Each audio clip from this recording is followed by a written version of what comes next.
ராத்திரி வழி நெடுக நிலவு வரும் கத்திரி வெயில் கடக்க கருட வருடைய சாமி கோவில் சில கவுளி சொன்ன சகுன வரும் காலையும் வேப்பிலையும் தொடர்ந்து வருமே சாமி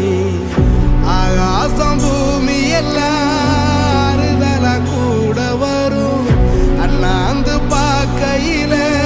தூரல் வரும் ஒய்யார தூளி தந்த அலமரம் கூட வரும் ஆத்தோரம் கால் நடந்த சேரும் வரும் அம்மிக்கல்லும் கூட வரும் ஆட்டுக்கல்லும் கூட வரும் அம்மனும் செம்மண்ணும் நீங்க கொஞ்சம் குட்டியா தான் தெரியுங்க.